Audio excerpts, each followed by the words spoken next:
നമസ്തേ. നമുക്ക് നല്ലൊരു പ്രാർത്ഥനയോടെ തുടങ്ങാം. ഒരു ഇരുന്നാൽ മതി. ശുഭകരമായ ഒന്ന് നടക്കാൻ പോവല്ലേ. അപ്പോൾ അതിന് ആദ്യം വേണ്ടത് എന്താ?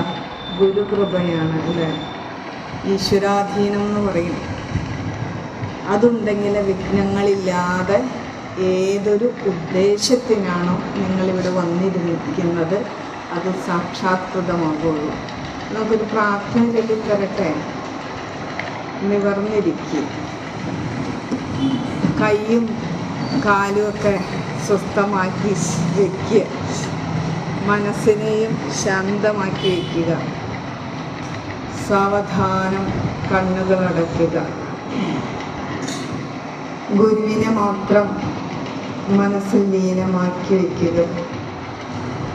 ചൊല്ലിത്തരുന്ന പ്രാർത്ഥന കണ്ണടച്ച് എന്തൊരു ഉദ്ദേശത്തിനാണോ ഞങ്ങളിവിടെ എത്തിച്ചേർന്നിരിക്കുന്നത് അത് നല്ല രീതിയിൽ അതിൻ്റെ പരിസമാപ്തിയിൽ എത്തിച്ചേരുവാൻ ഗുരുവിൻ്റെ കൃപാകടാക്ഷം ഉണ്ടാകണം.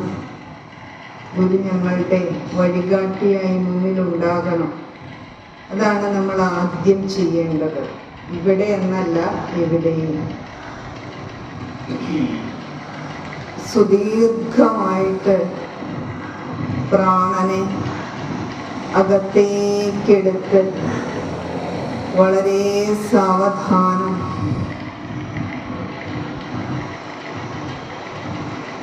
ശ്വാസം പുറത്തേക്ക് വിടുക. 3 പ്രാവശ്യം ഈ ശ്വാസ ഉച്ഛ്വാസ പ്രക്രിയ തുടരുക. ചൊല്ലിത്തരുന്ന പ്രാർത്ഥന ഏറ്റുചൊല്ലുക.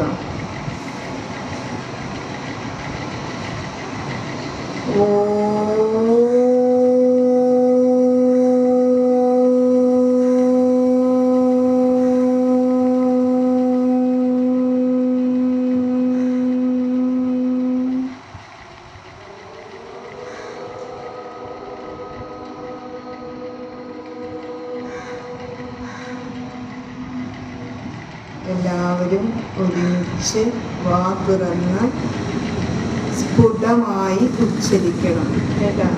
നമ്മൾ പഠന ക്ലാസ് അല്ലേ. ഓ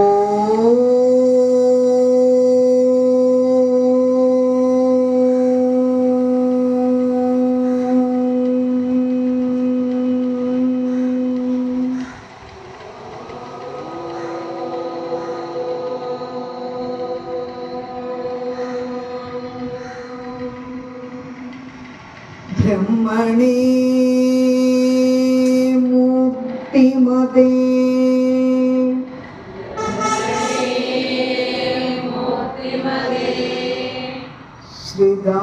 ശ്രിതാനാം ശുദ്ധിഹേതവേ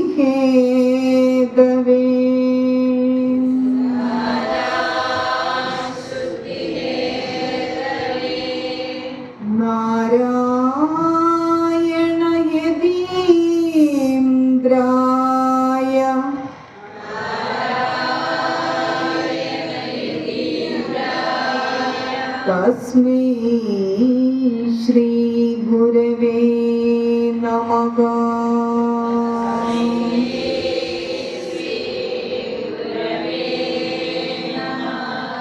നമോ ഭഗവതേ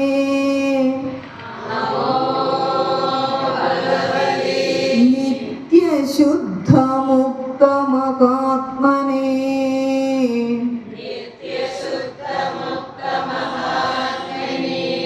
നാരായണയതീന്ദ്രായ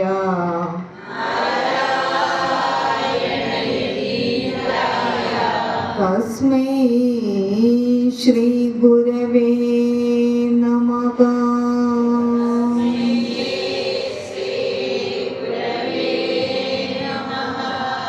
മഹനീയ ചരിത്രായ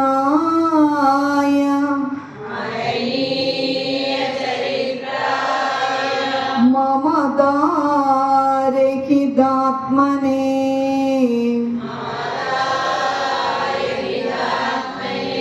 നാരായണ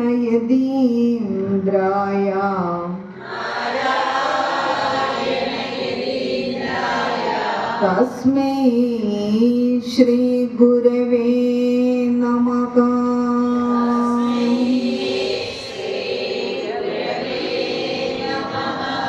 ശിശിരീ കുർവതേ ശാന്തൈഃ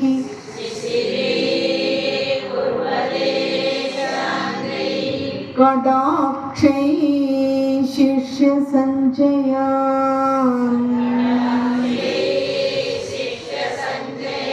ബ്രഹ്മവിദ്യാ കോവിദായ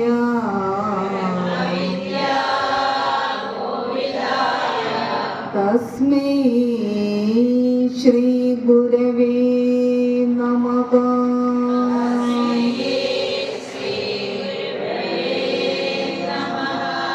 വാദിനാം വാദിനേ വാചം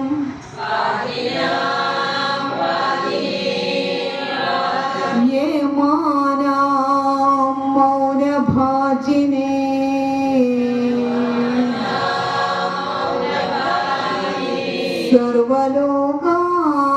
സർവലോകാനുരൂപായ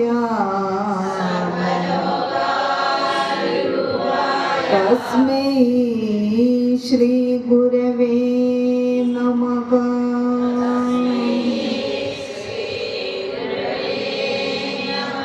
യസ്യ ന കൽപതേ സിദ്ധൈഃ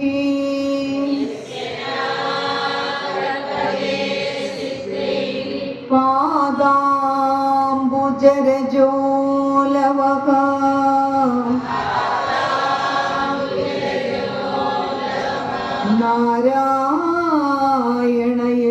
നാരായണയതീന്ദ്രായ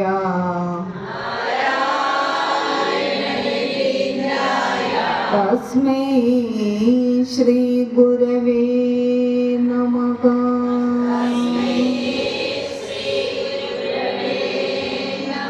തസ്മൈ ശ്രീ ഗുരവേ നമഃ.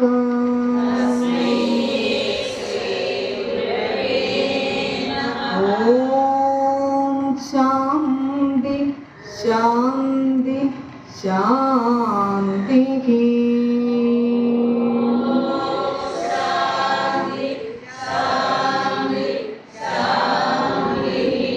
ഓം ശ്രീനാരായണ പരമഗുരവേ നമഃ.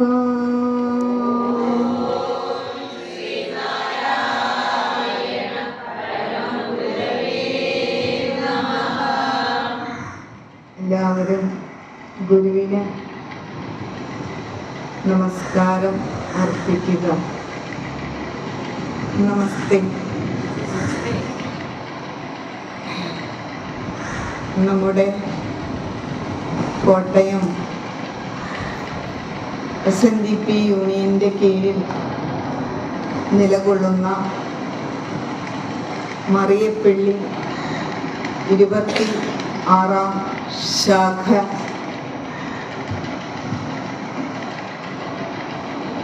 സംഘാടകരായിട്ടുള്ള വിശിഷ്ട വ്യക്തിത്വങ്ങളാണ് ഈ സ്റ്റേജിൽ ഇരിക്കുന്നത്. അതേപോലെ തന്നെ വലിയൊരു കുടുംബങ്ങളുള്ളൊരു ശാഖയാണ് നമ്മുടെ. 1000-ൽ പരം കുടുംബം. ഇവിടെ കണക്ക് ഏകദേശം പറഞ്ഞപ്പോൾ അംഗങ്ങളുടെ നില നോക്കിയാൽ ഏകദേശം 8000-ഓളം അംഗങ്ങൾ നിലകൊള്ളുന്ന അതിബൃഹത്തായൊരു ശാഖയാണ് നമ്മുടേത്. ആ ശാഖയുടെ കുടുംബത്തിൻ്റെ പ്രതിനിധികളായിട്ടുള്ള ഗുരുവിനെ അറിയുവാനായി വന്നു ചേർന്നിരിക്കുന്ന സത്യജിജ്ഞാസുക്കൾക്ക് പ്രണാമം. ഇവിടെ രണ്ടാമത്തെ പഠന ക്ലാസ് ഗുരുദേവ ദർശനം എന്ന് പറയും. ഗുരുദേവ ദർശനത്തെയാണ് എന്തെന്ന് പറയുന്നത്? ഗുരുദേവ കൃതികൾ എന്ന് പറയുന്നത്. ഗുരു കണ്ട ജീവിതം, ഗുരു അനുഭവിച്ച കാഴ്ച അത് ഈ മാനവരാശിക്ക് ആകവേ മാതൃകയാക്കാൻ കഴിയുന്നതാണ്. അതുകൊണ്ടാണ് നമ്മളതിന് ദർശനം എന്ന് പറയുന്നത്. ആ ഗുരുദർശനം പഠിക്കാനാണ് നമ്മളിവിടെ എത്തിച്ചേർന്നിരിക്കുന്നത്. വളരെ സന്തോഷത്തെ ഉണ്ടാക്കുന്ന ഒരു കാര്യമാണ്. കാരണം ഒരു ശാഖയുടെ കീഴിൽ ഒരു പഠന കേന്ദ്രം ഉണ്ടാകുക എന്ന് പറയുന്നത് ചെറുതല്ല. എങ്കിലും കുറച്ച് കാര്യങ്ങൾ ഇന്ന് പങ്കുവയ്ക്കാൻ ആഗ്രഹിക്കുകയാണ്. ഈ പഠന ക്ലാസ് കൊണ്ടുള്ള പ്രയോജനം എന്താണ്, ഉദ്ദേശം എന്താണ്, ഗുണം എന്താണ് എന്നുള്ളത് അതറിഞ്ഞിട്ട് വേണം നമ്മൾ എന്തിന് ഇറങ്ങി പുറപ്പെട്ടാലും, ജീവിതത്തിൽ എന്ത് കർമ്മങ്ങൾ ചെയ്താലും എന്താ അതുകൊണ്ടുള്ള പ്രയോജനം. ഇങ്ങോട്ട് നമ്മൾ വരികയാണ് പഠിതാക്കളായിട്ട്, വിദ്യാർത്ഥികളായിട്ട്. 20 പേരല്ല വരുന്ന ക്ലാസ്സോട് കൂടിയ പഠനം തുടങ്ങുന്നത്. മാസത്തിൽ 2 ക്ലാസ്, 10 മണി മുതൽ 12 മണി വരെ നിങ്ങളൊരു 100 പേരെ സംഘടിപ്പിക്കണം. 100 പേരുണ്ടായിരിക്കണം. അതിൽ നിന്നൊരു 15 പേരൊക്കെ പൊഴിഞ്ഞു പോകും. ബാക്കി 85 പേരുണ്ടാക്കണം. ഈ 100 പേരെ നിങ്ങൾക്ക് എവിടെ നിന്ന് കണ്ടെത്താം? നമ്മുടെ ഗൃഹത്തിൽ നിന്ന് തുടങ്ങട്ടെ. ഇന്ന് വീട്ടിൽ ചെല്ലുമ്പോൾ ഭർത്താവിനോട് പറയണം, ഭാര്യയോട് പറയണം, മക്കളോട് പറയണം, നമുക്കെല്ലാം ഈശ്വരൻ നൽകിയിട്ടുണ്ട്. ഗുരു അടിസ്ഥാനപരമായ സൗകര്യങ്ങളും ജീവിത നിലവാരമൊക്കെ നമുക്കുണ്ട്. പക്ഷെ പലപ്പോഴും നമ്മുടെ ജീവിതം താളാത്മകമാകാതെ അവതാളത്തിലേക്ക് പോകുന്നത് എങ്ങനെ ജീവിക്കണമെന്നുള്ളൊരു തിരിച്ചറിവ് നമുക്കില്ല. നമുക്ക് ബാഹ്യമായിട്ടൊക്കെ നല്ല വിദ്യാഭ്യാസം ഉണ്ടാക്കാം, നമ്മൾ ഉദ്യോഗസ്ഥരായിരിക്കാം, സമ്പന്നരായിരിക്കാം, എല്ലാ സൗകര്യങ്ങളും നമുക്കുണ്ടാകാം. പക്ഷെ എങ്ങനെ ജീവിക്കണമെന്ന് നമുക്കറിയില്ല. എന്താണ് ജീവിതത്തിൻ്റെ അർത്ഥമെന്നും നമുക്കറിയില്ല. എന്താണ് ജീവിതത്തിൻ്റെ ലക്ഷ്യമെന്നും നമുക്കറിയില്ല. അതുകൊണ്ട് നമ്മൾ ഈ പഠന ക്ലാസ്സിലേക്ക് വരുമ്പോൾ 3 കാര്യങ്ങൾക്കായിരിക്കണം നമ്മൾ പ്രയോജനത്തെ മുൻനിർത്തി കാണേണ്ടത്. എന്തിനു പഠിക്കണം? ഇത് പഠിക്കുന്നത് കൊണ്ടുള്ള പ്രയോജനം എന്താണ്? എൻ്റെ ജീവിതത്തിൻ്റെ, നമ്മുടെ ഓരോരുത്തരുടെയും ജീവിതത്തിൻ്റെ അർത്ഥം എന്താണ്, ലക്ഷ്യം എന്താണ്? അപ്പം അതിനുള്ള ഉത്തരം നമുക്കിവിടെ നിന്ന് കിട്ടും. ഒരു ദിവസത്തിൽ 24 മണിക്കൂറുണ്ട്. എത്രയോ സമയം നമ്മൾ അനാവശ്യമായി കളയുന്നു എന്നറിയോ? അപ്പം നമ്മളൊന്ന് ക്ഷീണിച്ച് കസേരയിൽ വന്നിരിക്കുക, കിടക്കയിൽ വന്നിരിക്കുക. ഇന്ന് എല്ലാവരുടെ കയ്യിലും ഫോണുണ്ട്. നമ്മൾ ഫോൺ ഓൺ ചെയ്താൽ 3 കാര്യങ്ങൾ ആദ്യം ശ്രദ്ധിക്കുന്നത്. ആദ്യം വാട്സാപ്പ്, ഫേസ്ബുക്ക്, യൂട്യൂബ്. ഇത് 3 നമ്മൾ നോക്കും. അപ് ടു ഡേറ്റ് ആയിട്ട് നോക്കുന്നവരുണ്ട്, അല്ലാത്തവരുണ്ട്. ഇത് നോക്കി വരുമ്പോൾ ഒരു അരമണിക്കൂർ കഴിയും. ഏറ്റവും ചുരുങ്ങിയത് നോക്കൂ. ഈ സമയങ്ങൾ നമ്മൾ അനാവശ്യമായി കളയുന്ന സമയങ്ങൾ ചേർത്ത് വെച്ച് ഒരു മാസത്തിൽ 6 മണിക്കൂറിനെ ലാഭിക്കണം. ഇങ്ങോട്ട് വരാൻ ഇവിടെ സത്സംഗം പഠനം 2 മണിക്കൂർ, 1 മണിക്കൂർ നിങ്ങൾ ഇവിടെ ചെലവഴിക്കണം. അതെന്തിനു വേണ്ടിയാണെന്ന് പറയാം. അങ്ങനെ 3 മണിക്കൂർ നമുക്ക് മാറ്റിവെച്ച് നമ്മൾ അറിയാത്ത ഒന്നതിനെക്കുറിച്ച്, നമ്മൾ അനുഭവിക്കാത്ത കാര്യത്തെക്കുറിച്ച്, നമ്മൾ വലിയ ഗുരുഭക്തരാണെന്നല്ലേ പറയുന്നത്. നമ്മൾ പീതപതാകയേന്തി തീർത്ഥാടനം നടത്തുന്നു. ഇവിടെ നമ്മൾ ചതയവ്രതങ്ങൾ അനുഷ്ഠിക്കുന്നു. ഏറ്റവും വലിയ ശാഖ നമ്മുടെയാണെന്ന് പറയുന്നു. ഗുരുവിനെ നമ്മൾ ശിരസാ വഹിക്കുന്നു. പക്ഷെ ഗുരു എന്താണോ പറഞ്ഞത് നമ്മളോട് അത് നമ്മൾ കേട്ടില്ല. അത് നമ്മൾ കേൾക്കണം. അത് കേൾക്കുമ്പോഴാണ് നമ്മൾ തിരിച്ചറിയുന്നത് വേറെ പുറത്തുള്ള ഒന്നിനെയും കുറിച്ചല്ല ഗുരു നമ്മളോട് പറഞ്ഞത്, നമ്മളെ കുറിച്ച്. നമ്മൾ ആരായിരിക്കണം, നമ്മുടെ ചിന്ത എപ്രകാരമുള്ളതായിരിക്കണം, നമ്മളുടെ പെരുമാറ്റ ചിട്ടങ്ങൾ എങ്ങനെയുള്ളതായിരിക്കണം, നമ്മുടെ ശ്രദ്ധ എന്തിലായിരിക്കണം, നാം പറയുന്ന വാക്കും കർമ്മങ്ങളും എങ്ങനെയുള്ളതായിരിക്കണം. ഞാനൊരു വ്യക്തി എന്ന നിലയിൽ പല സ്ഥാനങ്ങൾ ഒരേ സമയം അലങ്കരിക്കുന്നുണ്ട് അല്ലേ? സിനോജ് എന്നല്ലേ പേര് നമ്മുടെ അല്ലേ? സൈജു. ഇപ്പൊ സൈജുവിനെ സംബന്ധിച്ചിടത്തോളം സൈജു ഈ ശാഖയുടെ പ്രഥമ ഭാരവാഹിയാണ്. അത് മാത്രമാണോ? ഒരു കുടുംബനാഥനാണ്, മകനാണ്, ഭർത്താവാണ്, അതേപോലെ അച്ഛനാണ്. ഏതൊരു തൊഴിലാണോ അനുഷ്ഠിക്കുന്നത് ആ തൊഴിലിൽ ഉത്തരവാദിത്വമുള്ളൊരു വ്യക്തിയാണ്. ഇടപഴകുന്ന പല മേഖലകളും പല കൂട്ടായ്മകളും സൗഹൃദങ്ങളും ഒക്കെ ഉണ്ടാവും. അവിടെയൊക്കെ നമുക്കൊരു വ്യക്തിത്വം ഉണ്ട് അല്ലേ? ഒരു വ്യക്തിത്വത്തിൻ്റെ തന്നെ വിവിധമായ മുഖങ്ങൾ നമുക്കുണ്ട്. അപ്പം അവിടെയൊക്കെ നമ്മൾ എങ്ങനെ സമന്വയ ഭാവത്തോടുകൂടി ഇടപെടണം, പെരുമാറണം, ആർജവത്തോടു കൂടിയിട്ട് നമ്മൾ നമ്മുടെ കർമ്മങ്ങൾ ചെയ്ത് നമ്മുടെ വ്യക്തിമുദ്ര, നമ്മുടെ വ്യക്തിത്വത്തിൻ്റെ സംസ്കാര തനിമ നമ്മുടെ വാക്കുകളിലൂടെയും കർമ്മങ്ങളിലൂടെയും നമ്മൾ പ്രസരിപ്പിക്കണം. അതാണ് എന്തിൻ്റെ ഉദ്ദേശം? ഗുരുദേവ കൃതികൾ പഠിക്കുന്നത് കൊണ്ടുള്ള ഉദ്ദേശം. 2 വർഷം നീണ്ടു നിൽക്കുന്നതാണ്. നിങ്ങളിത് നിസാരമായി കാണരുത്. ഇത് വെറും ഒരു പഠന ക്ലാസ് അല്ല, സത്സംഗ പഠനമാണ്. സത്സംഗം എന്ന് പറഞ്ഞാൽ എന്താ? 1180 ഭവനങ്ങളിലുള്ള ഈ ശാഖയിൽ നിന്ന് കൈവിരലിൽ എണ്ണാവുന്ന ആളുകളെ ഇവിടെ വന്നിട്ടുള്ളൂ.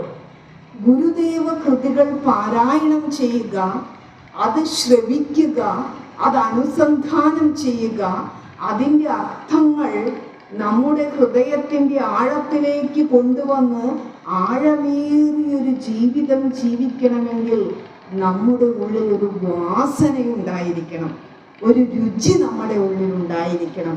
അത് ഇന്ന് കിട്ടിയതല്ല, ജന്മാന്തരങ്ങളിലൂടെ കടന്നു വന്ന സുഹൃതത്തിൻ്റെ ഫലമായിട്ടാണ്.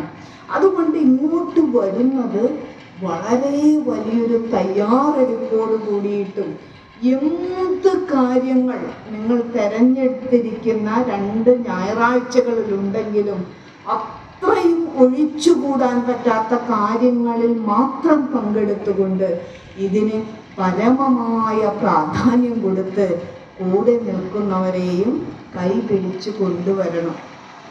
നമ്മൾ ചെടികളൊക്കെ ഇപ്പോൾ ഒരു വാഴ നട്ടു എന്ന് വിചാരിക്കുക. ആ വാഴക്കണ്ണ് നട്ടത് മുളച്ച് വന്ന് ഒരു 8 മാസമായി 6 മാസമായിട്ട് അതിൻ്റെ കടക്കിൽ നല്ല വളവും വെള്ളമൊക്കെ ഒഴിച്ചു കൊടുത്തിട്ട് വലിയ കാര്യമുണ്ടോ? ഇല്ല. നന്നായി ഭംഗിയായി കുഴിയെടുത്ത് അതിൽ വേണ്ടുന്ന അല്പം കുമ്മായവും എല്ലുപൊടിയൊക്കെ ഇട്ട് അത് നട്ട് 2 ദിവസമൊക്കെ ചെന്ന് കഴിഞ്ഞ് നോക്കി അത് അവിടെ അരുവത്ത് വലിയ പുല്ലൊക്കെ പിടിച്ചിട്ടുണ്ടെങ്കിൽ അതൊക്കെ ഒന്ന് പറിച്ചു മാറ്റി കുറച്ച് ദിവസം കഴിയുമ്പോൾ മുള വരും. അതനുസരിച്ച് നമ്മൾ പതുക്കെ അതിനെ വളർത്തിക്കൊണ്ടുവരണം. എന്നാൽ മാത്രമാണ് കേടുപാടുകളില്ലാതെ നല്ല വാഴക്കൊല കിട്ടുകയുള്ളൂ.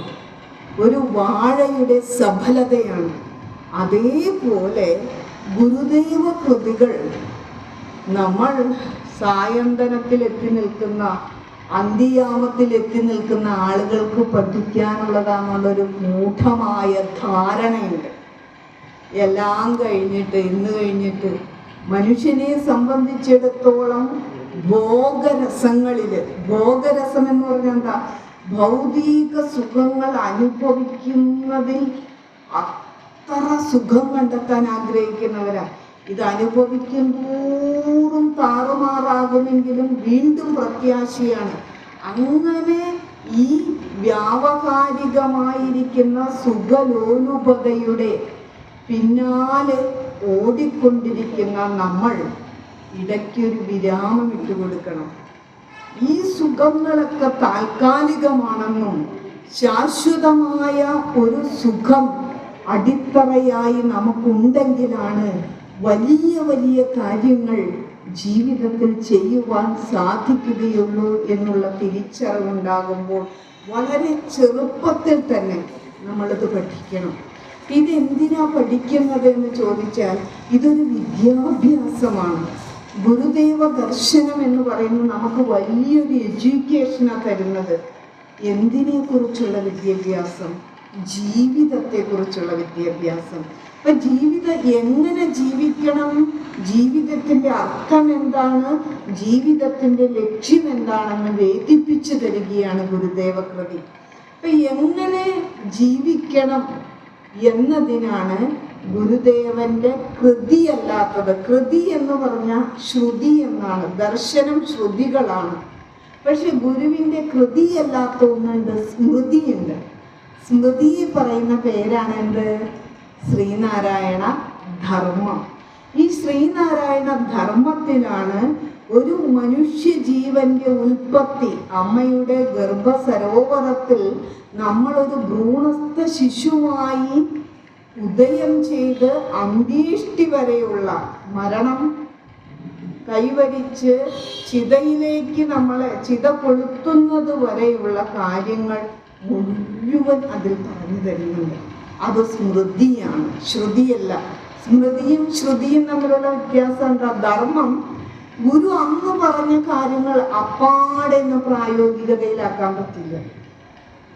ഗുരു അന്ന് ജീവിച്ചിരുന്ന കാലത്തുള്ള വേഷവിധാനങ്ങളല്ല ഇന്ന്, ഭക്ഷണ രീതികളല്ല ഇന്ന്, നടത്തിപ്പുകളല്ല ഇന്ന്. പലതും മാറ്റം വരും. കാലങ്ങൾക്ക് അനുസൃതമായിട്ട് ധർമ്മത്തിൽ മാറ്റം വരും. പക്ഷെ മൂല്യങ്ങളിൽ, മാനുഷിക മൂല്യങ്ങളിൽ ഒരിക്കലും മാറ്റം വരില്ല. അതാണ് ധർമ്മം. അതായത് സദാചാര മൂല്യത്തോടു കൂടിയിട്ട് വളരെ ഉത്കൃഷ്ടമായ ഒരു ജീവിത നിഷ്ഠ ഓരോ വ്യക്തിക്കും വേണം. അത് പറഞ്ഞു തരുന്നതാണ് എന്ത്? ശ്രീനാരായണ ധർമ്മം. ഇത് നമ്മുടെ ജീവിതത്തിൽ നമ്മൾ അനുസന്ധാനം ചെയ്യണം. അപ്പം ഇനി ഗുരു കൃതികളാണ് നമ്മളിവിടെ പഠിക്കുന്നത്. ഈ ഗുരു കൃതി പഠിക്കുന്നത് കൊണ്ട് എന്താ ഉദ്ദേശിക്കുന്നത് അല്ലേ? 64ഓളം കൃതികളുണ്ട് അല്ലേ? ആദ്യം നമുക്ക് എന്താ വേണ്ടത്? നിങ്ങൾ ഏത് സാഹിത്യങ്ങളും ശാസ്ത്ര ഗ്രന്ഥങ്ങളും ഗുരുക്കന്മാരുടെ കൃതികളൊക്കെ എടുത്തു നോക്കിക്കഴിഞ്ഞാൽ മംഗളാചരണത്തോട് കൂടിയിട്ടാണ് എല്ലാം തുടങ്ങുന്നത്. മംഗളം എന്ന് പറഞ്ഞാൽ എന്താ? എന്ത് ശുഭമായി വരണം. നമ്മൾ എന്ത് കാര്യം ചെയ്യുമ്പോഴും നമ്മുടെ ഉള്ളിൽ അങ്ങനെയല്ലേ? അത് ശുഭകരമായി വരണം, മംഗളകരമായി വരണം. നമ്മുടെ ഓരോ താല്പര്യങ്ങളും രുചികളും ഇഷ്ടാനിഷ്ടങ്ങളും ഒക്കെ വ്യക്തി എന്ന രീതിയിൽ വ്യത്യസ്തമാണ്. അത് വിഘ്നം കൂടാതെ വരണം അല്ലേ? അതിനു വേണ്ടിയിട്ടാണ് ഗുരുക്കന്മാർ ഏത് കൃതി എഴുതുമ്പോഴും ഒന്നല്ലെങ്കിൽ അവരുടെ ഗുരുക്കന്മാരെ വന്ദിക്കും, വന്ദന ശ്ലോകം ഉണ്ടാവും. അല്ലെങ്കിൽ വന്ദന ശ്ലോകത്തിൻ്റെ പ്രതീകമായിട്ട് മംഗളസൂചകമായിട്ട് എഴുതുന്നതാണ് ഓം അല്ലെങ്കിൽ ആ എന്ന അക്ഷരം. അക്ഷരാണ് അകാരോസ്മി. അക്ഷരങ്ങളിൽ ഈശ്വരൻ ആരാണ്? ആ. ഈശ്വരനെ ശബ്ദരൂപത്തിൽ വിളിക്കുന്ന പേരെന്താ? ഓം. ഈ 2 അക്ഷരത്തിലൂടെയാണ് എന്തും തുടങ്ങുന്നത്. അപ്പം നമ്മൾ ഗുരുദേവ കൃതി പഠിക്കുമ്പോൾ ആദ്യം പഠിക്കുന്നത് എന്താ? വിനായക അഷ്ടകമാണ് അല്ലേ? അഷ്ട എന്ന് പറഞ്ഞാൽ എന്താ? 8. അഷ്ട എന്ന് സംസ്കൃതത്തിൽ പറഞ്ഞാൽ 8. അഷ്ട എന്ന് മലയാളത്തിൽ പറയില്ല, അഷ്ടകം. 8 ശ്ലോകങ്ങളിലൂടെ അറിവിൻ്റെ ദേവനായ ദേവതയായ വിനായകൻ. വിനായകൻ എന്ന് പറഞ്ഞാൽ എന്താ? വിനകളെ, ക്ലേശങ്ങളെ, ദുഃഖങ്ങളെ, ജീവിതത്തിലേക്ക് വന്നു ഭവിക്കുന്ന തടസ്സങ്ങളെ എടുത്തു മാറ്റുന്നവൻ ആരാണോ അവനാണ് വിനായകൻ. ആ വിനായകനെ നമസ്കരിക്കുക. സംസ്കൃത ഭാഷയിലാണ്, 3 ഭാഷയിലാണ് നാരായണ ഗുരു എഴുതി തന്നിരിക്കുന്നത്.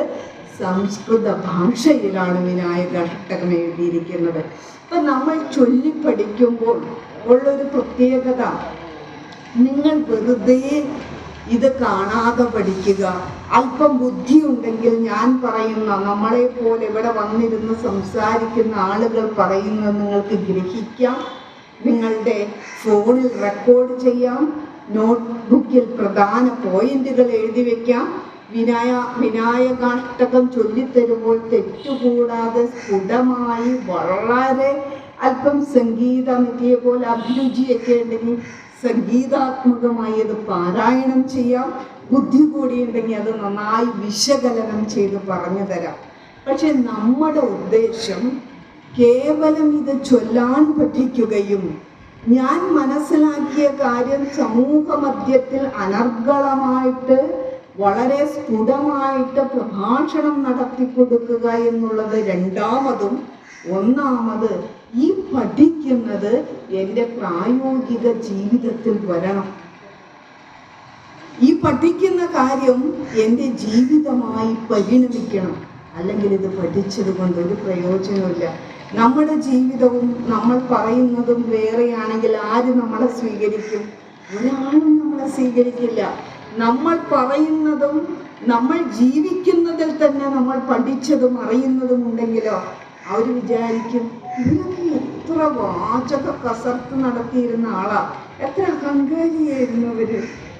ഇവർക്ക് പലപ്പോഴും ഇവര് ആരെയും ഒന്നും ശ്രദ്ധിക്കുക പോലും ചെയ്യില്ല, ഒരു കാരുണ്യം പോലും കാണിക്കാറില്ല. ഇതാ പഠന ക്ലാസ്സിലേക്ക് വന്നപ്പോൾ ഇവരാകെ അടിമുടി മാറി. ഇതെങ്ങനെ സംഭവിച്ചു? ആ ചോദ്യം മറ്റുള്ളവരിൽ നിന്ന് നമ്മുടെ നേരേക്ക് വരണം. എന്തൊക്കെ വൈകല്യങ്ങളാണോ, എന്തൊക്കെ കുറവുകളാണോ നമ്മുടെ ജീവിതത്തിൽ ഉണ്ടാകുന്നത്, അത് നികത്തപ്പെടുവാനുള്ള സമഗ്രമായ സമസ്ത മേഖലകളിലും നമുക്ക് കൈവയ്ക്കാവുന്ന വാക്കുകളാണ്, വചനങ്ങളാണ് ഗുരുവിൻ്റെ. വിനായകാഷ്ടകം പഠിക്കുമ്പോൾ അതിനകത്ത് ഒരു വരി പറയും, അത് വീണ്ടും വീണ്ടും നിങ്ങൾ വീട്ടിൽ ചെന്ന് റിപ്പീറ്റ് ചെയ്യണം. എന്താണ് ആദ്യത്തെ ശ്ലോകത്തിന്റെ അവസാനം? ഭജേ ഭീഷ്ടസന്തം ഭജേ ഭീഷ്ടസന്തം ഭജേ ഭീഷ്ടസന്തം ഭജേ ഭീഷ്ടസന്തം. ഭജേ, ഞങ്ങൾ ഭജിക്കുകയാണ്. എന്തിനാ? അഭീഷ്ടങ്ങളെ, ഓരോ വ്യക്തിയുടെ ജീവിതത്തിലുമുള്ള ജീവിത സന്ധാരണത്തിന് വേണ്ട അടിസ്ഥാനപരമായ ആവശ്യങ്ങളെ, കാമനകളെ നിർവഹിച്ചു തരുന്ന നിന്നെ. നീ എന്ന് പറയണാരാ? അല്ലയോ വിനായക, എൻ്റെ ജീവിതത്തിലെ വന്നു ഭവിക്കുന്ന, ഞാൻ ചെയ്ത കർമ്മത്തിലൂടെ അനുഭവിക്കുന്ന പ്രാരബ്ധങ്ങളുടെ ക്ലേശത കുറച്ച്, വിഘ്നങ്ങളെല്ലാം കുറച്ച് സുഖസാന്ദ്രമയോടുകൂടി മുന്നോട്ട് പോകുവാൻ ഞങ്ങളെ അനുഗ്രഹിക്കണമെന്ന്. എത്ര മനോജ്ഞമാണ്! അപ്പൊ അത് നമ്മളിങ്ങനെ ചൊല്ലിക്കൊണ്ട് നടക്കണം. അഭീഷ്ടം നമ്മൾ ഗുരുവിലേക്ക്, ഈശ്വരനിലേക്ക് അടുക്കുമ്പോഴുള്ളൊരു ഗുണം എന്താണെന്നറിയാമോ? നമ്മുടെ കാമനകൾ അതിര് കിടക്കില്ല, നമ്മുടെ ആഗ്രഹങ്ങൾ ദുരാഗ്രഹങ്ങളായി മാറില്ല. നമ്മൾ കൺ തുറന്ന് വേണത് പഠിക്കാൻ. കൺ തുറന്നിരിക്കുക എന്ന് പറഞ്ഞാൽ കണ്ണ് മിഴിച്ചിരിക്കുക എന്നല്ല, എപ്പോഴും ജാഗ്രതയോടുകൂടി ഇരിക്കണം. ഞാൻ ഇതൊക്കെ പഠിക്കുന്ന ഒരാളാണ്. അതുകൊണ്ട് എൻ്റെ കൂടെ നിൽക്കുന്നവരുടെ ആവശ്യങ്ങളെ മനസ്സിലാക്കി പരിഗണിച്ച് ജീവിതം മുന്നോട്ട് കൊണ്ടുപോകാൻ കഴിയണം. അതാണ് നമുക്ക് എന്ത് കിട്ടുന്നത്? വിനായകാഷ്ടകം പഠിക്കുന്നതിലൂടെ കിട്ടുന്നത്. ഓരോ പ്രാവശ്യവും ഓരോ പഠന ക്ലാസ്സിലും ഒരാൾ സ്വാഗതം പറയണം, ഒരാൾ കൃതജ്ഞത പറയണം. വെറുതെ ഇവിടെ വന്നു നിന്നിട്ട് ഇവിടെയുള്ള സംഘാടകർക്ക് സ്വാഗതം, ആരാണ് പ്രഭാഷണത്തിന് വന്നത്, ശബരി ചിന്മയ്ക്ക് സ്വാഗതം, നിങ്ങൾക്ക് സ്വാഗതം, അങ്ങനെയൊന്നല്ല. നമ്മൾ എന്താ മനസ്സിലാക്കിയത് അത് 2-3 സെന്റൻസിലൂടെ പറയാൻ ശ്രമിക്കുക. അപ്പൊ നമുക്ക് സഭാകമ്പം മാറിക്കിട്ടും. അതിവിടെ വന്നു നിന്നല്ല പറയേണ്ടത്. സ്വാഗതം പറയണമെന്ന് ആദ്യം നിങ്ങൾ ചെയ്യേണ്ടത് ഒരു വാട്സാപ്പ് ഗ്രൂപ്പ് ഉണ്ടാക്കണം നിങ്ങളുടെ ഈ ബാച്ചിൻ്റെ. എന്നിട്ട് നിങ്ങൾ മാസത്തിൽ 2 പ്രാവശ്യം വരുമ്പോൾ, ഒരു ക്ലാസ് കഴിഞ്ഞ് അടുത്ത ക്ലാസ്സിലേക്ക് വരുമ്പോൾ വിനായകാഷ്ടകം പച്ച വെള്ളമായിരിക്കണം. എന്ത് ചെയ്യണം? പദം മുറിച്ച് അറിയുന്ന അറിവുള്ളൊരു വ്യക്തിയെ കൊണ്ട് രാവിലെ നിങ്ങൾ ഉണർന്നു വരുമ്പോൾ തന്നെ നിങ്ങളുടെ വാട്സാപ്പിൽ കാണണം, നമ ദേവവൃന്ദം ലസത് വേദകന്ധം, ഇങ്ങനെ പറഞ്ഞ് പിരിച്ച് തന്നിട്ട് അത് ഒരുമിച്ച് മനോഹരമായി ചൊല്ലിയിടണം.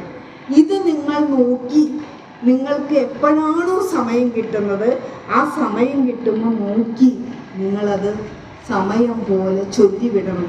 അപ്പം ചിലപ്പോഴൊക്കെ ഞാൻ ഓർക്കാറുണ്ട്, ഒരമ്മ ചൊല്ലുന്നതാണ്, പ്രായമുള്ളവരാണല്ലോ വരുന്നത്, പിന്നെ നമ്മളെ പോലുള്ളവരൊക്കെ ഇങ്ങനെ തള്ളിയാണ് കുറച്ചും കൂടെ ഒരു ഇടക്കാല ആളുകളൊക്കെ വരാൻ തുടങ്ങിയിട്ടുള്ളത്. അല്ലാത്തവരൊക്കെ ഇത് അവർക്കുള്ള എന്തോ സംഭവമാണ്, ഇതൊന്നും നമുക്ക് വേണ്ടുന്നതല്ല എന്നുള്ള വലിയൊരു തെറ്റിദ്ധാരണ ഉള്ളത് കൊണ്ട് അവിടെ ആളുകൾ വരാത്തത്.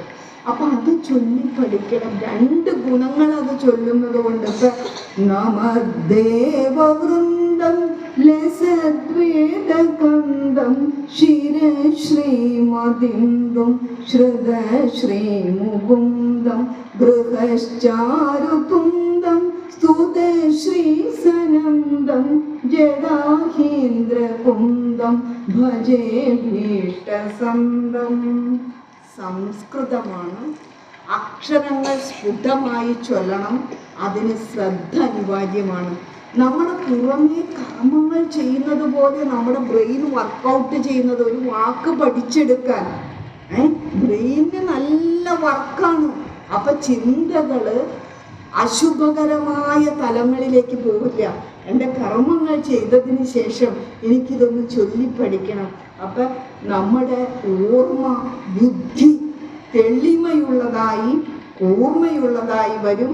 ചൊല്ലുമ്പോൾ നാവൊക്കെ നന്നായി വഴങ്ങിക്കിട്ടും.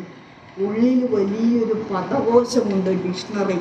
നല്ല പദങ്ങൾ കൊണ്ട് നമ്മുടെ ഉള്ളം നിറയ്ക്കാം. മനോഹരമായിട്ട് നമുക്ക് സംസാരിക്കാൻ കഴിയും. അപ്പം നമ്മൾ അങ്ങനെ പഠിക്കണം. അതേപോലെ തന്നെ നമുക്ക് അറിയാം, എല്ലാവരും നമ്മളോട് പറയും, നിങ്ങൾക്ക് എത്രയോ ഹൈന്ദവ സംസ്കാരത്തിൽ വിശ്വസിക്കുന്ന ആളുകൾക്ക് ദേവന്മാരുള്ളത്, ഒരു ഈശ്വരനെ ഉള്ളൂ എന്ന് ആത്യന്തികമായി പറയുന്നു. നാരായണ ഗുരുവിനെ പോലുള്ള അദ്വൈത വേദാന്തികൾ പറയുന്നത് ഈശ്വരൻ ഏകമാണ് എന്ന്, ഈ സർവപ്രപഞ്ചത്തിനും ഒരു നാഥനേ ഉള്ളൂ എന്നും. എന്നിട്ട് ദേവി ഉപാസിക്കുന്നു, ദേവൻ ഉപാസിക്കുന്നു. അപ്പം നമ്മൾ എന്ത് പഠിക്കുന്നു? ദേവീ കൃതികൾ പഠിക്കുന്നു, അല്ലേ? ജനനി നവരത്നമഞ്ജരി പഠിക്കുന്നു, ദേവീ സ്തവം പഠിക്കുന്നു, ഭദ്രകാളി അഷ്ടകം പഠിക്കുന്നു.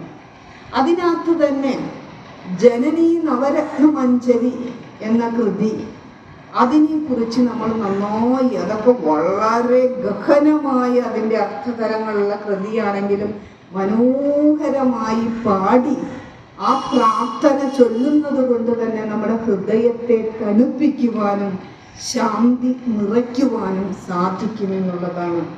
ഒരു മാതൃത്വഭാവം ഈശ്വരന് കൊടുക്കുകയാണ്. ജനനി എന്ന് പറഞ്ഞാൽ അമ്മ എന്നാണ് അർത്ഥം. ഈശ്വരനെ, പ്രപഞ്ച സൃഷ്ടാവായിരിക്കുന്ന പരബ്രഹ്മത്തെ ഈശ്വരിയായി കൽപ്പിക്കുന്നത് എന്തുകൊണ്ടാണ്? നമുക്ക് ഏറ്റവും പ്രാപ്യം ആരോടാ? അമ്മയോടാ, അല്ലേ? നമുക്ക് ഇപ്പം നമുക്ക് അച്ഛനും അമ്മയും ഉണ്ടെങ്കിലും അവര് നമ്മളെ ഒരുപോലെ സ്വീകരിക്കുന്നുണ്ടെങ്കിലും നമുക്ക് പറയാൻ പാടില്ലാത്തത് പറയാനും നമ്മുടെ ഹൃദയങ്ങൾ എപ്പോഴും തുറന്നു വെക്കാനും കഴിയുന്നത് അമ്മയുടെ അടുത്താണ്. അവിടെ ഒരു തരത്തിലുള്ള തടസ്സങ്ങളില്ല. അച്ഛൻ നമ്മളെ ഏറെ സ്നേഹിക്കുമെങ്കിലും നമുക്കെല്ലാം ചെയ്തു തരുമെങ്കിലും തടസ്സങ്ങളുണ്ട് പലപ്പോഴും. അപ്പൊ തടസ്സങ്ങളില്ലാതെ ഈ മാതൃത്വ രൂപേണ നമ്മളെ ശരണാഗതിയിലേക്ക് നയിക്കാൻ ദേവി എന്ന് പറയുന്ന ശക്തിക്ക് അപാരമായൊരു കഴിവുണ്ട്. ഈ ദേവി ജനനി എന്ന് പറയുന്നത്, മാതൃത്വം എന്ന് പറയുന്നത് ഏത് വ്യക്തികളിലും കാണാട്ടോ, സ്ത്രീകളിൽ മാത്രമല്ല പുരുഷന്മാരിലും കാണാം. മാതൃത്വം എന്ന് പറയുന്ന ഒരു ഭാവമാണ്. ചില പുരുഷന്മാരെയൊക്കെ കണ്ടിട്ടില്ലേ, അമ്മയേക്കാളേറെ വാത്സല്യത്തോടുകൂടി എല്ലാവരെയും പരിഗണിക്കുകയും സംരക്ഷിക്കുകയും ചെയ്യുന്നത്. അപ്പം എന്താണ് ദേവി എന്ന സങ്കല്പം? ആ സങ്കല്പത്തിൻ്റെ, ആ പ്രതീകത്തിൻ്റെ പിന്നിലിരിക്കുന്ന തത്വം എന്താണ്? അത് നമ്മൾ അറിയുമ്പോൾ ഈ പ്രപഞ്ച ശക്തിയെ തന്നെ സ്ത്രീ രൂപത്തിൽ കണ്ടുകൊണ്ട് ആ ശക്തിയെ നമ്മൾ ആ ശക്തിയിലേക്ക് നമ്മളെ സമർപ്പിച്ചിട്ട് സർവചരാചരങ്ങളിലും നിലകൊള്ളുന്ന സ്പന്ദം തന്നെയാണ്, സത്ത തന്നെയാണ് അമ്മ എന്നുള്ള തിരിച്ചറിവ് നമ്മുടെ ഉള്ളിൽ വരുമ്പോൾ, ഞാനും ഈ പ്രപഞ്ചത്തിലുള്ള ഓരോരോ ജീവജാലങ്ങളും രണ്ടല്ല എന്ന് തിരിച്ചറിയുന്ന ഒരവസ്ഥ വരുമ്പോൾ നമുക്ക് ആരെയും ഭയക്കേണ്ടതില്ല, ആരിലും നമുക്ക് ഭേദബുദ്ധികളില്ല, ഒരാളെയും നമ്മൾ അന്യവൽക്കരിച്ച് കാണില്ല. നമ്മുടെ തന്നെ സത്തയാണ്, ഭാഗമാണ് എന്നുള്ള ആ തിരിച്ചറിവ് നമ്മൾ ഇത് പഠിക്കുന്നതിലൂടെ സാധിക്കും. അതിനെന്ത് വേണം? ദേവിയിൽ ശരണാഗതി പോകണം. ദേവിയിൽ ശരണാഗതി പോകുക എന്ന് പറഞ്ഞാൽ എന്താ? ആശ്രയിക്കണം നമ്മൾ. അപ്പൊ വിവിധമായ ഭാവങ്ങളിലൂടെ നമുക്കിപ്പോ ദേവിയെ ഉപാസിക്കുന്ന ആളുകളുണ്ടാകാം. അവർക്കത് കൂടുതൽ പ്രയോജനപ്പെടും. ചിലർക്ക് ദേവി ഉപാസനയൊന്നും അത്ര ഇഷ്ടപ്പെടില്ല. ചിലർക്ക് ദേവനെ ഉപാസിക്കുന്നതിൽ, ശിവനെ ഉപാസിക്കുന്നതിൽ, വിഷ്ണുവിനെ ഉപാസിക്കുന്നതിൽ, ചിലർക്ക് ഇതൊന്നുമല്ല താല്പര്യം. ഗുരുവിനെ ഉപാസിക്കുന്നതിൽ, ചില ആളുകൾക്ക് ഗുരുവിന് പൂജ ചെയ്യുന്നതല്ല താല്പര്യം, ഗുരുവിൻ്റെ വാക്കുകൾ അനുസന്ധാനം ചെയ്ത് ജീവിക്കുന്നത്. അതിൽ നമുക്ക് പ്രിയം നാരായണ ഗുരുവാണെന്ന് കരുതി നമ്മൾ അങ്ങനെ മറ്റുള്ളവരുടെ പ്രിയത്തെ കൂടെ നമ്മൾ പരിഗണിക്കണം. മറ്റുള്ളവർക്കും ഗുരു ഉണ്ടാകാം, പ്രവാചകനുണ്ടാകാം, അവരും കാണുന്നത് ഈശ്വരൻ ആ ഗുരുവിലാണ്. അങ്ങനെ ഒരു വിശാലത നമ്മുടെ ഉള്ളിലേക്ക് വരും. ഇത് ഈ കൃതികൾ, പ്രത്യേകിച്ച് ഈ ദേവി സ്തോത്ര കൃതികൾ നമ്മൾ പഠിക്കുമ്പോൾ, ആടലാം കടൽ എന്ന് പറഞ്ഞാൽ എന്താ? ഗുരുക്കന്മാര് നമ്മുടെ ജീവിതത്തെ ഒരു കടലിനോട് ഉപമിക്കുന്നത്. സംസാര സാഗരം എന്ന് പറയും, ഭവാബ്ധി എന്ന് പറയും സംസ്കൃതത്തില്. ഭവാബ്ധി സംസാര സാഗരത്തിൽ പെട്ടുഴലാണ്. കര കയറാൻ പറ്റുന്നില്ല. മുങ്ങിയും പൊങ്ങിയും താണും പൊങ്ങിയും നമ്മൾ ജീവിക്കുകയാണ്. ഒരു സുഖം, പെട്ടെന്ന് ദുഃഖം, ക്ലേശങ്ങള്, അന്തസംഘർഷങ്ങള്, പ്രതിസന്ധികള്, വേദനകള്, ദുഃഖങ്ങള്, ദുരിതങ്ങൾ ഒരു വശത്ത് വരുമ്പോൾ വേറൊരു വശത്ത് സന്തോഷം, ആനന്ദം, അല്പമാത്രമായ ശാന്തി. ഇത് രണ്ടും ഏറി മാറി കൊണ്ടിരിക്കുക. അപ്പൊ ശാശ്വതമായ ഒരു സുഖമാണ് നമുക്ക് വേണ്ടത്. പൂർണ്ണമായ ഒരു ആശ്രയത്വം നമുക്ക് ഈശ്വരനിൽ വേണം. ആ ഈശ്വരനെ തന്നെ ശക്തി രൂപത്തിൽ ആരാധിക്കുന്ന കൃതികളാണ് ഭദ്രകാളി അഷ്ടകവും ജനനീ നവരത്ന മഞ്ജരിയും ദേവീസ്തവവും ഒക്കെ. അതൊക്കെ നിങ്ങൾ വളരെ നന്നായി ചൊല്ലി പഠിക്കുമ്പോൾ നിങ്ങൾക്ക് അതിൽ നിന്ന് തന്നെ ഒരുപാട് കാര്യങ്ങൾ നമുക്ക് പഠിച്ചെടുക്കുവാനായിട്ട് സാധിക്കും. അതേപോലെ തന്നെ നമ്മുടെ ഇന്ദ്രിയങ്ങളുണ്ടല്ലോ, 5 ഇന്ദ്രിയങ്ങളുണ്ട് നമുക്ക്, ജ്ഞാനേന്ദ്രിയങ്ങൾ. കണ്ണ്, മൂക്ക്, ചെവി, ത്വക്ക്, നാവ്. ഈ 5 ഇന്ദ്രിയങ്ങളിലൂടെയാണ് ഈ ലോകത്തെക്കുറിച്ചുള്ള എല്ലാ അറിവും നമുക്ക് കിട്ടുന്നത്. കണ്ടറിയുന്നു, കേട്ടറിയുന്നു, മണത്തറിയുന്നു, രുചിച്ചറിയുന്നു, സ്പർശിച്ചറിയുന്നു. ഈ അറിവ് തന്നെയാണ് സുഖമായിരിക്കുന്നത്. ഈ കണ്ണുകൊണ്ട് കാണുന്ന ആ കാഴ്ചയിൽ സുഖവും ദുഃഖവും ഇരിക്കുന്നുണ്ട്. കാതിൽ വന്ന് പതിക്കുന്ന ശബ്ദത്തിൽ സുഖവും ദുഃഖവും നമുക്കുണ്ട്. നല്ലതും നല്ലതല്ലാത്തതുമുണ്ട്. ഏത് വേണം, ഏത് വേണ്ട എന്ന് തെരഞ്ഞെടുക്കാൻ കഴിയുന്നിടത്താണ് നമ്മളൊരു നല്ല വ്യക്തിയായി പരിണമിച്ചു കൊണ്ടിരിക്കുന്നത്. നമുക്ക് എല്ലാം കാണാം. ഇവിടെ കണ്ണ് കാണാനുള്ളതാ. നല്ല കാഴ്ചകളും നല്ലതല്ലാത്ത കാഴ്ചകളും ഉണ്ട്. പക്ഷേ നല്ലതല്ലാത്തത് കണ്ടാൽ ഉടനെ വിട്ടുകളഞ്ഞേക്കണം. ഉള്ളിൽ നിന്നും കളയണം. പുറത്തുനിന്ന് കളഞ്ഞാൽ പോരാ, ഉള്ളിൽ നിന്നും കളഞ്ഞ് നല്ലതിനെ സ്വീകരിക്കണം. ആ നല്ലത് തന്നെ എൻ്റെ ജീവിതത്തെ എല്ലാ തരത്തിലും സമഗ്രമാക്കാൻ, സമാധാനപൂരിതമാക്കുവാൻ, വിവേകഭരിതമാക്കുവാനുള്ള കാര്യങ്ങളായിരിക്കണം നമ്മൾ കാണേണ്ടത്. അത് ഇന്ദ്രിയങ്ങൾക്ക് ഒരു അടുക്കും മുറയും നിഷ്ഠയും നമ്മുടെ ജീവിതത്തിൽ കൊണ്ടുവരണം. അപ്പം ജ്ഞാനേന്ദ്രിയങ്ങൾക്ക് മാത്രമല്ല, കർമ്മേന്ദ്രിയങ്ങളുണ്ട്. കൈയുണ്ട്, കാലുണ്ട്, നാവുണ്ട്. നാവ് മാത്രം 2 ഇന്ദ്രിയം കൂടിയതാ, ജ്ഞാനേന്ദ്രിയവും കർമ്മേന്ദ്രിയവും. ഇങ്ങനെ 5 കർമ്മേന്ദ്രിയങ്ങളുണ്ട്. നമുക്ക് പ്രചോത്പാദനത്തിനുള്ള ഇന്ദ്രിയമുണ്ട്, മലമൂത്ര വിസർജനം നടത്തുവാനുള്ള ഇന്ദ്രിയമുണ്ട്, കാല് ചലിക്കാൻ നടക്കാനാണ്, കൈ കർമ്മങ്ങൾ ചെയ്യാനാണ്, കൊടുക്കാനും എടുക്കാനുമാണ്, നാവ് സംസാരിക്കാനാണ്. ഇതൊക്കെ തോന്നിയതുപോലെ വിട്ടാലുള്ള അവസ്ഥ എന്താ? ഇതിനെയൊക്കെ തോന്നിയ പോലെ നമ്മൾ ഇന്ദ്രിയങ്ങളെ വിട്ടുകഴിഞ്ഞാൽ എന്താ സംഭവിക്കുന്നത്? അങ്ങനെ തോന്നിയതുപോലെ അവര് പാഞ്ഞു നടക്കുന്നത് കൊണ്ടല്ലേ നമ്മുടെ ജീവിതം ഗതികെട്ട് വരുന്നത്. ഒരു വ്യക്തിയുടെ ജീവിതം താറുമാറാകുന്നത് ഇന്ദ്രിയങ്ങളെ സ്വാത്മനിയന്ത്രണത്തിൽ കൊണ്ടുവരുവാൻ ആ വ്യക്തിക്ക് കഴിയാത്തത് കൊണ്ടാണ്. അതിനാണ് ഗുരു നമ്മളെ പഠിപ്പിച്ചു തരുന്നത്? ഇന്ദ്രിയ വൈരാഗ്യവും ചിജ്ജട ചിന്തനവും പഠിപ്പിച്ചു തരുന്നത്. ഇന്ദ്രിയ വൈരാഗ്യം എന്ന് വെച്ച് കഴിഞ്ഞാൽ ഒന്നും കാണാതിരിക്കുക, ഒന്നും കഴിക്കാതിരിക്കുക എന്ന് മാത്രമല്ല, ആവശ്യമുള്ളതിനെ കണ്ടാൽ മതി, ആവശ്യത്തിന് ഭുജിച്ചാൽ മതി. ഞാൻ കഴിഞ്ഞ മിനിഞ്ഞാന്ന് തലശ്ശേരിയിലായിരുന്നു പ്രഭാഷണം. അവിടെ പ്രഭാഷണത്തിന് ചെന്നപ്പോഴാണ് അവിടെ ഇതേപോലെ നല്ല ഒരു ധ്വജസ്തംഭം പണി കഴിപ്പിച്ചിട്ടുണ്ട്. വലിയൊരു ഗുരുസന്നിധിയാണ്. അവിടെ ഇങ്ങനെ ജാതി മതം അങ്ങനെയൊന്നുമില്ല, ഇങ്ങനെ SNDP ഒന്നുമല്ല. ഗുരുസന്നിധി എന്ന് പറഞ്ഞാൽ നാട്ടുകാർക്ക് എല്ലാവർക്കും കൂടിയുള്ളതാണ്. അപ്പം അതിൻ്റെ ആ സ്തംഭ സമർപ്പണമാണ്. ആ സമർപ്പണം നടത്തിയത് ബോംബെയിലുള്ള ഞാൻ അറിയുന്ന ഒരു വ്യക്തിയാണ്. അപ്പോൾ അവിടെ ചെന്നപ്പോൾ അവരെ അനുമോദിക്കുന്ന ചടങ്ങ് എൻ്റേതായിരുന്നു. അപ്പം ഇവർ ബാലേട്ടൻ ഇത് സമർപ്പിക്കുന്ന വേളയിൽ ഈ ബാലേട്ടനെ എൻ്റെ വീട്ടിലേക്ക് എന്നെ ക്ഷണിച്ച് ഞാൻ അവിടെ ചെന്ന് കഴിഞ്ഞപ്പോഴാണ് ബാലേട്ടന് ഇത്രയും പ്രായമുണ്ടെന്നറിയുന്നത്. ഞാൻ വിചാരിച്ചത് അദ്ദേഹത്തിന് ഒരു 62 വയസ്സിൽ കൂടുതലൊന്നും കാണില്ല കണ്ടു കഴിഞ്ഞാൽ.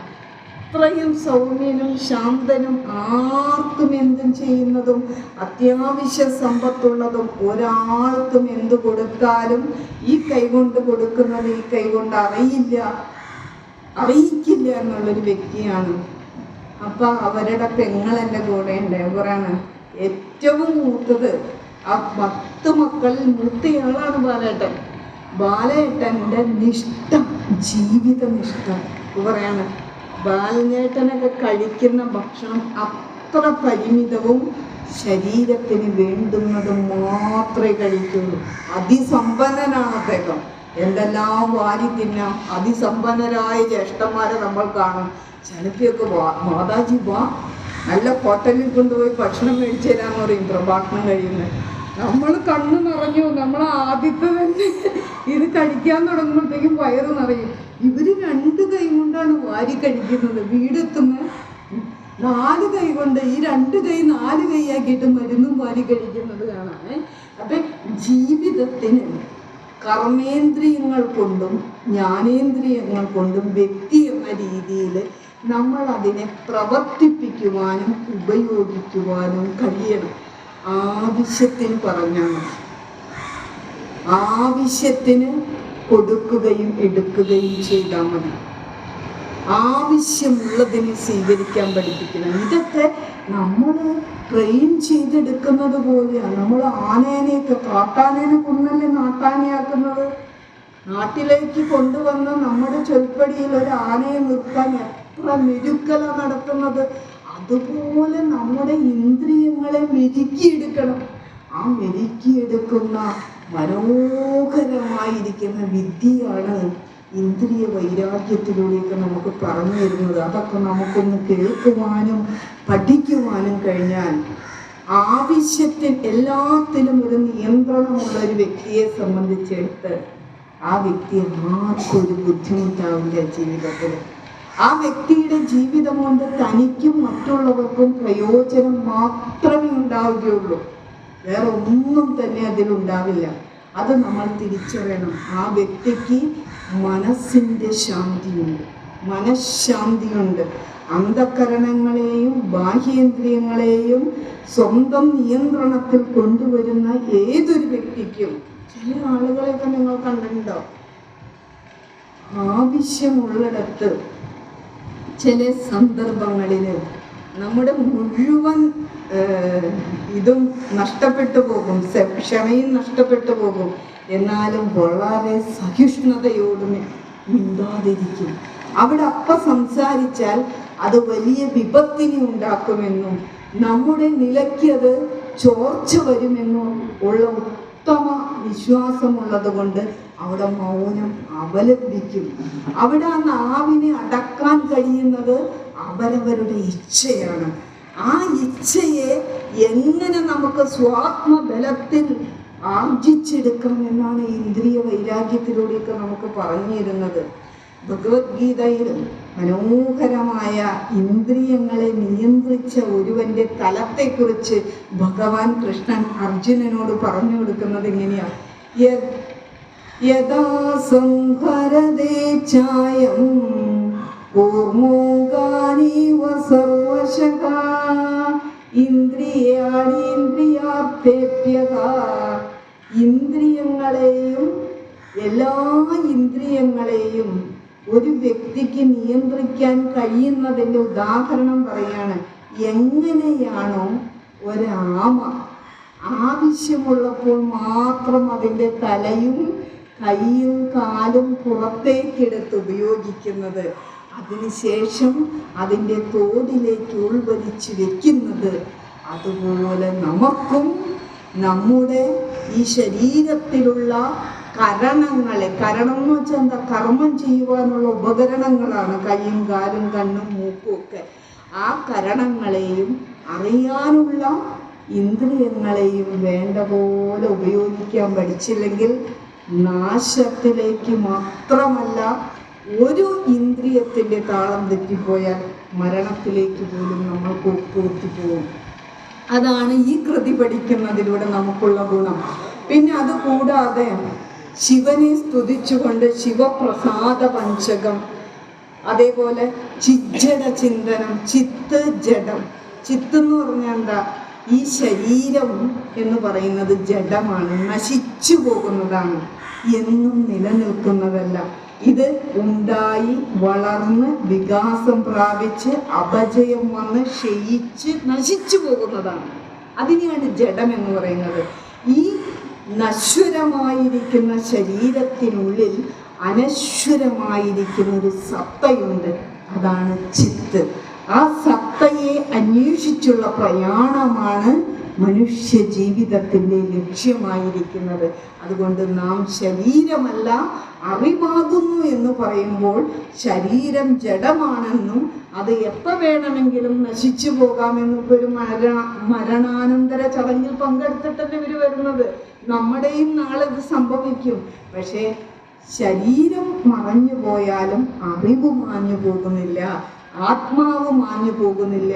അതുകൊണ്ട് താൽക്കാലികങ്ങളായ പരിമിതങ്ങളായ ഇന്ദ്രിയ സുഖങ്ങളുടെ പിന്നിൽ കടിഞ്ഞാണില്ലാത്ത കുതിരകളെ പോലെ ഓടുന്ന നമ്മളോട് ഗുരുദേവൻ പറഞ്ഞു തരികയാണ് ചിജ്ജട ചിന്തനത്തിലൂടെ, ഒന്ന് ഇതിനൊക്കെ ഒരു വിരാമമിട്ടിട്ട് നിന്റെ അന്തരാളത്തിലേക്ക് നീ ഒന്ന് തിരിഞ്ഞു നോക്കൂ.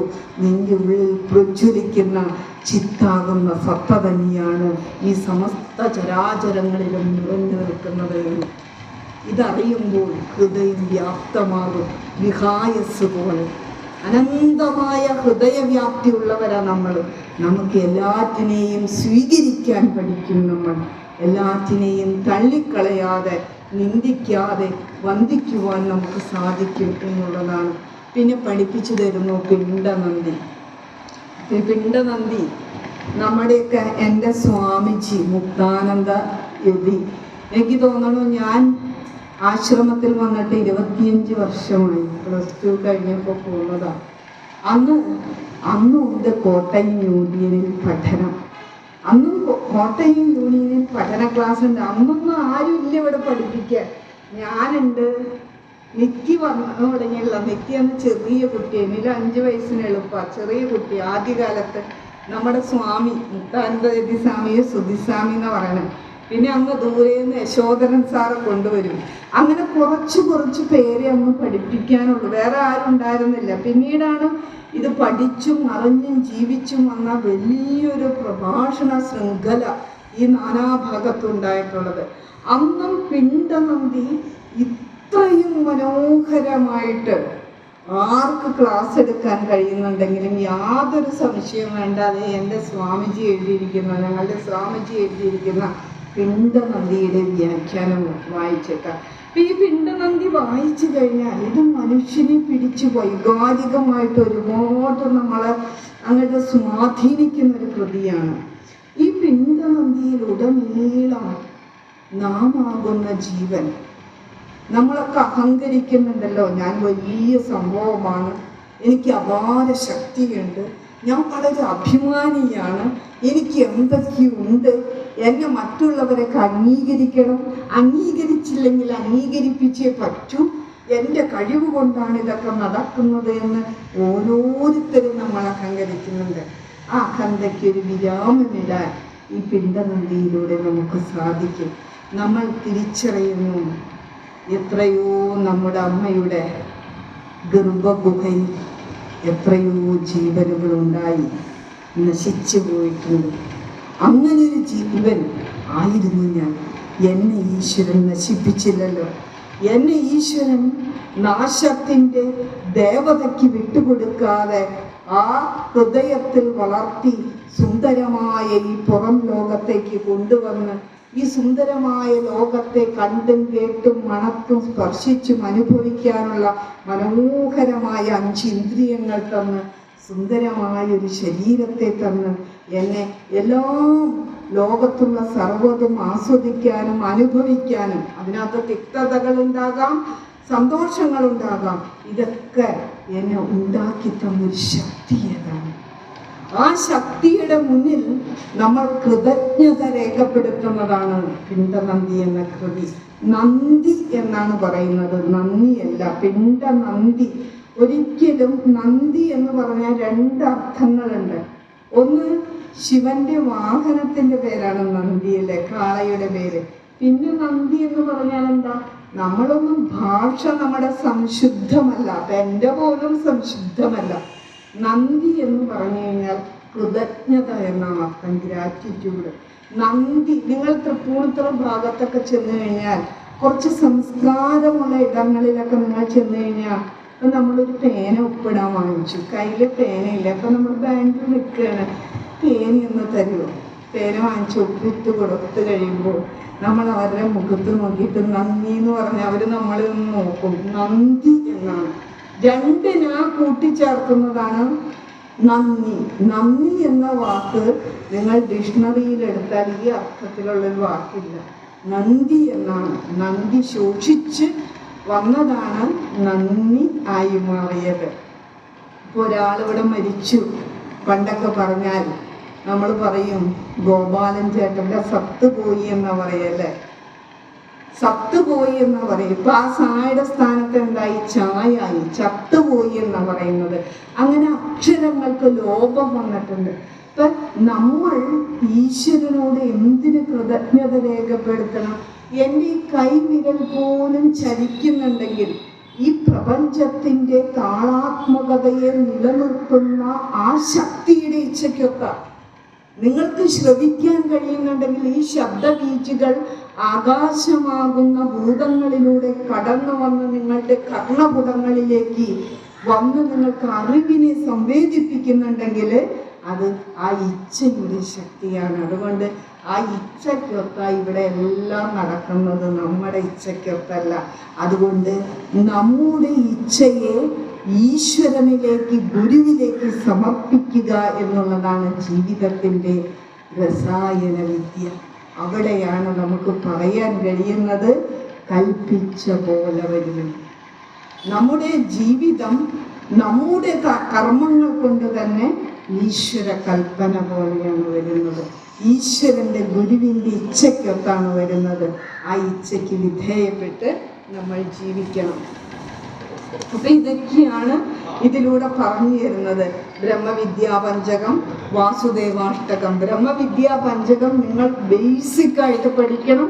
ബ്രഹ്മവിദ്യാപഞ്ചകത്തിലാണ് മനുഷ്യന് അടുക്കും മുറയുമുള്ളൊരു നിഷ്ഠ, ഒരു ദിശാബോധം, ഒരു സദാചാര തൽപരത നമുക്ക് ഉണ്ടാക്കി തരുന്നത്. അതേപോലെ മനുഷ്യരെല്ലാവരും സ്നേഹികളായി വർത്തിക്കണം. അനുകമ്പയ്ക്ക് വേറൊരർത്ഥം കൂടിയുണ്ട്, സ്നേഹം.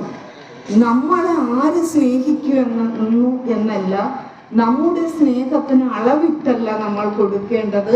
നമ്മുടെ സ്നേഹം, നമ്മളിൽ സ്നേഹം എന്ന് പറയുന്ന ആ ഒരു മൂല്യം അളവറ്റതാണ്. അതിങ്ങനെ നല്ല ഉറവിയിൽ നിന്ന് ജലം പ്രവഹിക്കുന്നത് പോലെ ആ നമ്മുടെ ഹൃദയമാകുന്ന ഉറവിയിൽ നിന്ന് സ്നേഹം പ്രവഹിക്കണം. എനിക്ക് വേണമെന്നല്ല പറയേണ്ടത്, ഞാൻ കൊടുക്കുവാൻ തയ്യാറാകണം. കുടുംബത്തിലൊരു ഭാര്യ എന്ന രീതിയിൽ ഈ സ്നേഹം മക്കളിലേക്കും ഭർത്താവിലേക്കും ബന്ധുജനങ്ങളിലേക്കും നമ്മൾ നിൽക്കുന്നിടത്തിലെ അച്ഛനമ്മമാരിലേക്കും പ്രവഹിപ്പിച്ചു കൊടുക്കുകയാണെങ്കിലോ എത്ര സമാധാനം ഉണ്ടാവും കുടുംബത്തിൽ. അതല്ല, എനിക്ക് മാത്രം ഞാൻ ഇച്ഛിക്കുന്ന വ്യക്തിയിൽ നിന്ന് സ്നേഹം ലഭിക്കണമെന്ന് ആഗ്രഹിച്ച് പിടിച്ച് പറിച്ച് മേടിക്കാൻ ശ്രമിച്ചാലോ കോലാഹലമാണ്. ഒരിക്കലും അവിടെ സമന്വയമോ സ്നേഹവും ഉണ്ടാവില്ല. അപ്പം അനുകമ്പാദശകം നമ്മൾ പഠിക്കുമ്പോൾ കാരുണ്യവും ആർദ്രതയും സഹാനുഭൂതിയും സഹകരണവും അനുകമ്പയും ഒക്കെ ജീവിതത്തിൽ ഉണ്ടാകുകയുള്ളൂ. ആ സഹകരണം അനുകമ്പാദശകത്തിലൂടെ നിങ്ങൾ പഠിച്ചെടുക്കേണ്ട ഏറ്റവും വലിയൊരു കാര്യം. നിങ്ങളിവിടെ വരുമ്പോൾ കുട്ടികൾ ചിലപ്പോൾ 75 വയസ്സുള്ളവരുണ്ടാകാം, 60 വയസ്സുള്ളവരുണ്ടാകാം, 40 വയസ്സുള്ളവരുണ്ടാകാം. നിങ്ങൾ 50 പേര് 30 പേര് ഉള്ളുവെങ്കിലും കൃത്യമായി വരികയും ഈ പ്രദേശത്തെ നിങ്ങൾ അരമണിക്കൂർ എന്നും എത്ര വിദ്യാർത്ഥികളുണ്ടെങ്കിലും വൃത്തിയായി കൊണ്ടു നടക്കാൻ നിങ്ങൾ ശ്രമിക്കണം. ഇവിടെ ഒരാളെ ജോലിക്ക് നിയോഗിച്ചിട്ടുണ്ട്, ഇവിടെ വൃത്തിയാക്കാൻ, ഇവിടുത്തെ പാത്രങ്ങൾ കഴുകാൻ, പുല്ല് വെട്ടാൻ, ചെടികൾ നടാൻ. ഇങ്ങനെയൊന്നും ഒരു ചട്ടി ഇവിടെ കാണാൻ പാടില്ല. ആ ചട്ടി പൂക്കൾ കൊണ്ടോ മനോഹരമായ ചെടികൾ കൊണ്ടോ അലങ്കൃതമായിരിക്കണം. നമ്മളുടേതാണിത്, ഇത് നമ്മുടേതാണ്. എൻ്റെ ഒരു സേവനം, ഒരു സന്തോഷം, ഒരു ആനന്ദം അത് ഗുരുവാണ് നമുക്ക് തരുന്നത്. അത് നമ്മൾ വളരെ ശ്രദ്ധിക്കണം. നമുക്ക് നശിപ്പിക്കുവാൻ, കേടാക്കാൻ എളുപ്പം കഴിയും. പക്ഷെ ഒന്ന് വാങ്ങി നിലനിർത്തുക എന്ന് പറയുന്നത് ഈ പഠനത്തിൻ്റെ പരമമായ ലക്ഷ്യമായി കാണണം. എല്ലായിടത്തും നമ്മുടെ കണ്ണും നമ്മുടെ സേവയും വേണം. അല്ലാതെ ഇത് പഠിച്ച് തലയിൽ വെച്ച് നടന്നിട്ട് എന്താ കാര്യം? അപ്പം ഞങ്ങളെ പോലുള്ളവരൊക്കെ പഠിച്ചിട്ട്, ഞങ്ങളൊക്കെ പഠിച്ച വിദ്യാഭ്യാസം ഉണ്ടെങ്കിൽ ഇന്ന് ഞാനും പ്രൊഫസറാണ്. നമ്മളതൊക്കെ കളഞ്ഞിട്ട് എന്തിനാ നിങ്ങളുടെ ഇടയിലേക്ക് ഇറങ്ങി വരുന്നത്? ഇങ്ങനെ ജീവിതത്തിന് വളരെ നല്ലൊരു ചിട്ടവട്ടങ്ങളും വളരെ എന്തൊക്കെയുണ്ടെങ്കിലും എന്തൊക്കെ നഷ്ടപ്പെട്ടു പോയാലും നമ്മുടെ ശാന്തതയെ കൈവിടാതെ, ആനന്ദത്തെ കൈവിടാതെ, സമന്വയത്തെ, ശാന്തിയെ കൈവിടാതെ നിൽക്കുന്നവരായി ചേർത്ത് കോർത്ത് അനുരണനപ്പെട്ടു പോകുവാൻ ഈ ആയുസ്സറും വരെ സാധിക്കും. അതിനുള്ള സമഗ്രമായ ജീവിത ദർശനമാണ് നാരായണ ഗുരു നമ്മുടെ മുന്നിലേക്ക് വയ്ക്കുന്നത്. അത് ജാതിയില്ല, മതമില്ല, ദേശമില്ല, രാഷ്ട്രമില്ല.